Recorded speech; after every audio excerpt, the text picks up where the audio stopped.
បើចង់ញ៉ាំបែបបុកតែអត់ចង់ប្រើល្ហុងអាចប្រើដើមចេកបាន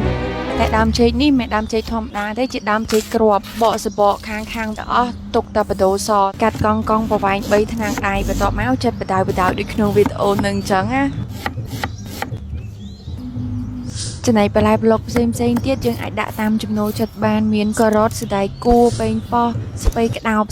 យកស្ពៃក្តោបស្វាយទៅបានពណ៌ល្អចំណែកទៅសក់និងស្ពៃបូកូវិញយើងទុកធ្វើម្លក់បន្ទាប់ជាមួយគ្នាខ្ញុំមុននឹងធ្វើម្ហូបឬក៏ធ្វើអ្វីមួយចឹងតើតែរៀបគ្រឿងផ្សំនិងរបស់របរទាំងអស់ឲ្យហាត់បានចាប់ផ្ដើមធ្វើបើមិនចឹងទេភ្លេចមកភ្លេចក្រោយរហូតរៀបចំបន្លែឲ្យអស់ហើយយើងបុកខ្ទឹមជាមួយម្ទេសហើយនិងស្ករត្នោតគ្រឿងបុកយើងដាក់ម្ទេសកាន់តែច្រើនកាន់តែឆ្ងាញ់ប៉ុន្តែជឿកាពះខ្ញុំអត់ដឹងទេណាទទួលខុសត្រូវខ្លួនឯងឲ្យតែធ្វើគ្រឿងបុកណាឃើញមុនគេផលិតផលទាំង3មុខរបស់អ៊ីសានផាស៊ូបមានទឹកប្រហុកត្រីទឹកសាបទឹកប្រហុកត្រីសមុទ្រនិងទឹកអំពិលទុំទឹកអំពិលទុំនេះមានលបាយអំពិលរហូតដល់ 99.9% បើសិនយើងយកមកបុកឬក៏ញ៉ាំភ្លាអញ្ចឹងមួយដបនឹងយើងចែកចេញជា3ហើយលាយជាមួយទឹកជាតែបើយើងយកទៅស្លប្រើសតតែម្ដងអត់បាក់លាយជាមួយទឹកទេខ្ញុំប្រើឡើងចាំដៃហើយអញ្ចឹងអត់បាក់លាយទឹកចាក់យកតែម្ដងផលិតផលអ៊ីសានផាស៊ូបមានអាជ្ញាប័ណ្ណទទួលស្គាល់ត្រឹមត្រូវនិងទទួលសិទ្ធិផ្ដាច់មុខលក់នៅក្នុងប្រទេសកម្ពុជាយើងប្រើដោយមានទំនុកចិត្តបងលាយគឺយើងទុកមួយឡែកសិនវគ្គបន្ទាប់យើងដាក់ម្សៅស្រួយប្រឡាក់ជាមួយដើមចេកប្រឡាក់ម្ដងតិច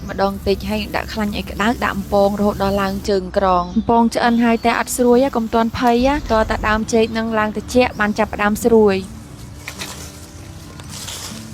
យើងញ៉ាំតទេក៏អត់មានល្វីងឬក៏ចប់តែស្រួយដូចយើងពងដលងចឹងពងឲ្យទុកមួយឡែកសិនដាក់សណ្តែកគួរប៉េងប៉ោះនិងបកាចូលបុកឲ្យបែកតិចឲ្យចូលជាតិល្អខ្ញុំដាក់បន្លែតាមក្រោយនេះព្រោះយើងប្រើពេល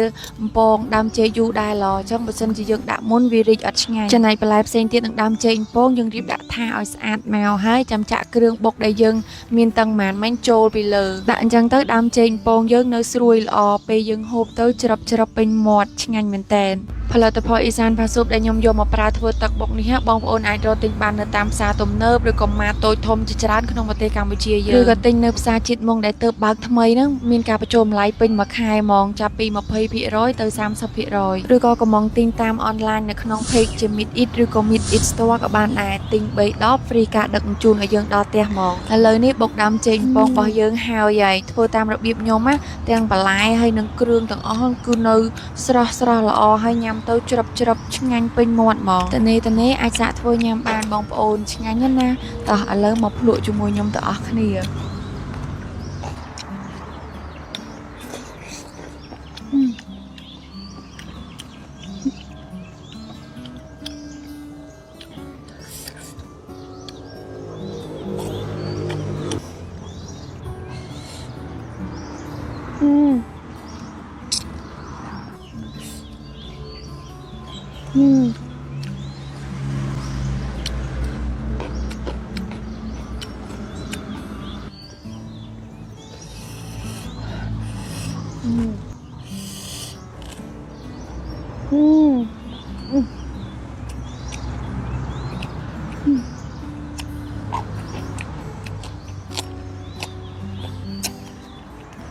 Mm.